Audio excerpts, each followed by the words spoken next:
तर चला, नमस्कार विद्यार्थी मित्रांनो, पुन्हा एकदा स्वागत आहे तुमच्या आणि आपल्या आवडत्या चॅनलमध्ये सक्सेस स्टडी पॉईंटमध्ये. तर बघा विद्यार्थी मित्रांनो, भरपूर जणांना खूप अडचणी येत असतात की सर्कलमध्ये कॉर्ड काय असते, सेगमेंट काय असते आणि डायमीटर काय असते. तसंच भरपूर मुलांना अगोदर पण अडचणी येत असतात की लाईन्सची डेफिनेशन व्यवस्थित क्लिअर नसते. लाईन काय असते, सेगमेंट काय असते आणि रे काय असते. तर ह्या 6 टॉपिक्सवर आपण आज डिस्कस करणार आहेत. तर बघा, सर्वात अगोदर आपण घेऊयात सर्कल. सर्कल घेऊयात. तर सर्वांना माहितीच असेल सर्कल किती डिग्रीचा असतो. तर लवकरात लवकर सांगायचंय मला, सर्कल किती डिग्रीचा असतो. तर सर्कल पूर्ण असतो 360 डिग्रीचा. किती डिग्रीचा असतो विद्यार्थी मित्रांनो? 360 डिग्रीचा. आणि हाफ सर्कल किती डिग्रीचा असतो हे मला तुम्ही कमेंट बॉक्समध्ये सांगायचंय. लवकरात लवकर कमेंट करायची की हाफ सर्कल किती डिग्रीचा असतो. तर बघा, सर्कलमध्ये काही पार्ट्स असतात. तर बघा, सर्कलमध्ये याला म्हणतात, याला तर सर्वांना माहिती, याला काय म्हणतात? सेंटर. काय म्हणतात? सेंटर.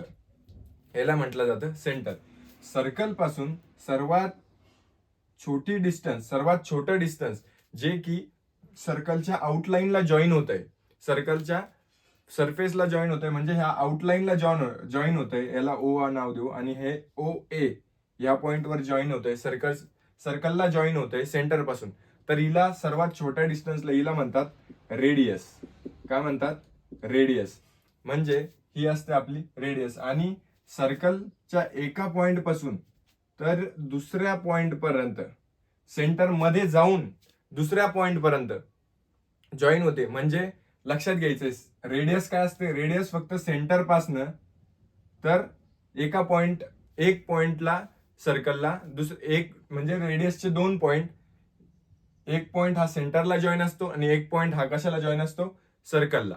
आणि डायमीटरचं काय असतं की डायमीटरचं दोन्ही पॉइंट्स काय असतात?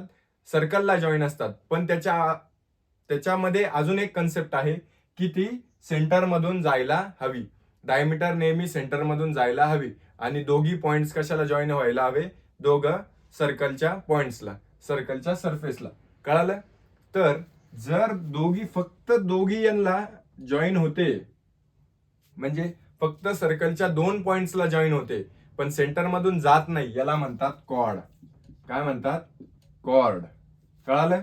रेडियस, सेंटर आणि कॉर्ड याच्यामधला फरक कळाला तुम्हाला? बरोबर, एकदम व्यवस्थित समजून घ्यायचं आहे. तर बघा, आता आपण शिकूयात लाईन,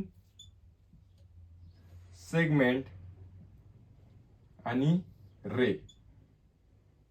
तर बघा, हिला लाईन म्हणतात, हिला म्हणतात सेगमेंट आणि हिला म्हणतात रे. तर व्यवस्थित लक्ष द्यायचंय की मला बघा सांगा, याच्यामध्ये तुम्हाला फरक काय दिसतोय? याच्यामध्ये सर्वात जास्त फरक काय दिसतोय तुम्हाला?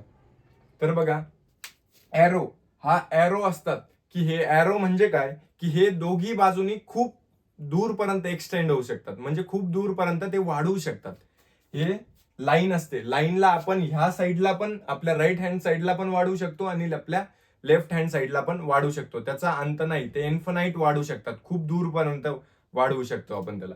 आणि सेगमेंट असतो. सेगमेंट काय असतो की त्याला दोघी बाजूने आपण वाढवू शकत नाही. हे जे डॉट असतात लास्टला, त्याचा अर्थ असा असतो की आपण याला एक्सटेंड करू शकत नाही. सेगमेंट फक्त इथून सुरू होऊन इथे एंड होऊन जाते. पण लाईनचा असा आहे का? नाही. लाईन दोघी बाजूनी खूप दूरपर्यंत एक्सटेंड करू शकतो. तसंच आपल्याला रे मध्ये दोघांची क्वालिटीज आहेत. एका साईडने एक्सटेंड करता येतं आणि एका साईडने ती स्टॉप असते. ज्या साईडने आपल्याला डॉट दिलाय, ज्या साईडने आपल्याला असा सिम्बॉल दिलाय, तर याचा अर्थ असा होतो की ती त्या साईडने वाढणार नाही. पण ज्या साईडने आपल्याला एरो दिलाय, पॉइंट नाही तर एरो दिलाय, तर एरो म्हणजे ह्या साईडला, म्हणजे तुमच्या राईट हँड साईडला आणि माझ्या लेफ्ट हँड साईडला ती काय होईल? वाढेल. भरपूर दूरपर्यंत ती काय होऊ शकते? वाढवू शकते. तर याच्यात आपल्याला तुम्हाला एकदम हे बेसिक आणि याच्यातले डिफरन्स व्यवस्थित लक्षात यायला हवे की मी काय सांगतोय आणि कशा कशा प्रकारे हे सगळं डिफरन्स आहेत. पुढे चालून आपण सरकमफरन्स काढूयात. सरकमफरन्स नंतर आपल्याला कधी कधी डायमीटर काढायचं सांगितलं जातं, कधी कधी कॉर्ड सांगितलं जातं, आणि आपल्याला लाईन्स, सेगमेंट आणि रेज याचे डेफिनेशन पण विचारू शकतात. सेंटर पण तुम्हाला माहित झालंय सेंटर कसं असतं. तर या सगळ्या पॉइंट्स, आता आपण याच्यात कॉर्ड ही कन्सेप्ट शिकलोय, सेंटर, रेडियस, लाईन, सेगमेंट, रे आणि डायमीटर आपली राहिलीत. तर ही आहे आपली डाय मीटर. तर हे सगळे पॉइंट्स तुम्ही व्यवस्थित लक्षात घ्यायचे आणि सगळ्यांमध्ये कसा कसा डिफरन्स आहे हे पण तुम्ही लक्षात घ्यायचं आहे. तुम्हाला जर लेक्चर आवडलं असेल, आपण हे शॉर्ट्स लेक्चर बनवतोय याच्यासाठी की तुमच्या बेसिक कन्सेप्ट मॅथ्स बद्दलच्या सर्व कव्हर व्हावं. याच्यासाठी हे बेसिक लेक्चर्स करतोय. हे थोडे थोडे शॉर्ट्स असतील, पण तुम्ही हे व्यवस्थित करा. हे व्यवस्थित केल्यानंतर जेव्हा आपण सम्स सॉल्व्ह करू, याच्या रिलेटेड सर्कल चॅप्टरवरचे सम्स सॉल्व्ह करू, तेव्हा तुम्हाला याचा भरपूर फायदा होणार आहे. तर हे नेहमी लक्षात ठेवायचे आणि व्यवस्थितरित्या करायचे. थँक्यू.